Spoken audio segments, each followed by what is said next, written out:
Morning, Fabian. Well, Hecke is an obvious place to start. How is he feeling? Is he ready to be involved again? He's ready to start. He trained yesterday, and after the training, he immediately come to me and said he wants to play. Okay, that's good to hear. It's good to see Joel Veltman and Tariq Lamptey back in the squad last week as well. Are they ready to start, and are there any other changes compared to West Ham? Yeah, they also option to start. Of course, they had a longer phase where they weren't able to play, but in general they're ready to start. The same for Igor, the same for Carew. So we have more options now. Adam Webster trained yesterday, so he will be also an option maybe to be in the squad. So it's looking everything a little bit more positive. Yeah, all coming together at the right time. Obviously, Carlos Baleba played at centre-back, filling in for JP. A good week for him. His improvement generally since you've been here. Is he a quick learner? It's only 16 months ago your predecessor, Roberto De Zerbi, said he wasn't ready for the Premier League. If you see his performance, you can say that he's a quick learner. On the other side, he has unbelievable potential. So he has the physical attributes to be a really good Premier League player. He's also technically improving. He's trying to find better solutions in narrow spaces. And of course, he's a good listener. So he wants to learn. We all know that he still has some things where he has to improve. But in general, we are very happy with his performances this season so far. Some people in the past have compared some of his traits to Yaya Touré, who we've seen on social media this week. He's been at the club recently. I know you get a lot of visitors here. He had a lot of praise for you. What was it like having him around, and especially for the African players who I imagine have idolised him growing up? In general, we are a very open club, and we always want to learn from other departments. We want also to learn from other personalities, and he is an unbelievable personality for us. For me, he was a great player, so therefore we have two aspects why he was here. The first one, of course, he has a good relationship to the African player, and I think that's very important that we have someone there who can talk with the players, who has an understanding where they come from, who has an understanding how is the culture there, what are their needs, and I think that's something where I also can learn something, because honestly I was never there yet. I think that's something I want to do in future, to visit the countries from the African players, but he can give me some insights. And on the other side, he was a great player, so he can give me and also the players like some small advices, what it needs to be on the highest level, what it needs to get there. And therefore we had a really interesting exchange. Although I didn't have that much time, I took away a lot of things, and for sure we stay in touch, and let's see how this relationship continues. In terms of the weekend and last weekend as well, you know what the prize potentially is at the end of the season in terms of Europe, but we've spoken a few times this season about momentum and whether it exists or not. Surely after Saturday you've got to disagree with your boss, haven't you? And some of that's got to bleed into Sunday. So I would never disagree with him. I think in the public, but in general, I think the last game was very important, because we showed character, and we showed personality, and we showed the belief in ourselves. And the group is full of positivity. The group is full of energy, and that's like very important to have these attributes now in your team, especially for the last part of the season. And the main focus we said now is honestly just the next game, and there's our main focus. We try to prepare the best way we can do it for Newcastle. We know it's another big challenge for us, but we are looking forward to it, and I'm sure after this trainings week we are ready for it. And just on you, a week ago you were being asked about some of the crowd's reaction at Brentford, but then on Saturday the emotion of the winner and your celebration, your emphatic celebration, really seemed to connect with fans. Do you agree with that? Was that emotionally quite a good moment for you? I feel from the first second, or I felt from the first second connected with this club here and with the fans. So of course, everyone has the right to share criticism and to be very open. And I'm a guy and I'm a person who's open for that, because I always say I'm not a perfect person. I'm also doing mistakes. So I think it's very important also from my side to be open for critical feedback. And that's why it wasn't a reaction on that. It's just like I always felt the connection. I always have a good relationship with the fans, and we are going together through bad times. We are going together for really good experiences, especially in this season. We had a lot of highs and lows, but these moments are special. These moments are special for the MX, for the fans. These moments are special for the staff and as well for me. So I think in some moments it's important to show your emotion. It's important that we live the moment, that we live it with all the emotions we have inside of us. And then on the other side, it's also important to think and to make then rational decisions. Just last one from me, just touching again on Tariq Lamptey. You've spoken about his contract situation before. There's only 4 games left, and you said about, he knows what you think of him. Is there any update there? Do you expect him to stay past this season? Like I said, so these things we will never discuss external. We have a really good relationship. We're always in an exchange, and that's what I always try to give the players, like my honest opinion, a very transparent communication, and that's what I always will do. Thanks. Good luck on Sunday. Hi Fabian. Just a bit more on Yaya Touré's visit. I know you said your interaction was brief, but if there was one key takeaway that you could have from your chat with him, what would that have been?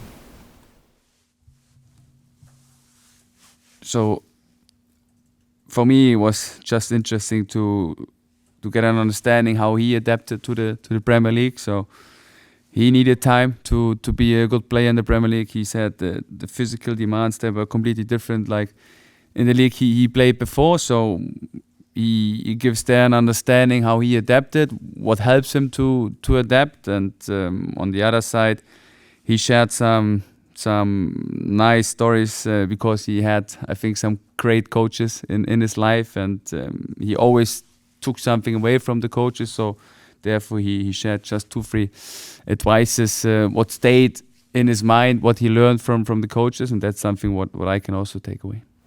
The video released by the club this week showing the behind-the-scenes post-match celebrations of the win the other day, you spoke about Lewis Dunk in the changing room. You singled him out for praise. How important was that performance for him as well as the club in general?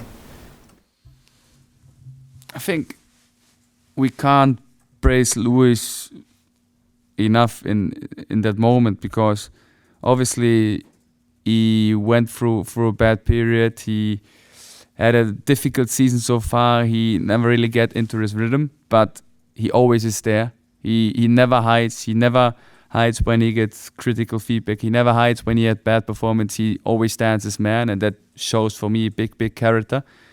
And therefore he made a big step in the last weeks, because we weren't able to have a lot of leaders on the pitch, and he had to step more and more into this role. He getting more and more into this role of being a communicator. He was very verbally present on the pitch. He had a great body language. No matter how many setbacks he had, he was always supportive of his teammates, and that especially is not easy in a situation where you struggle as an individual. So therefore, I think we can't praise him high enough and strong enough, and therefore I'm really happy that he had this performance and that he gets his self-confidence back, and that's what we also need for the final part of the season from him as a skipper.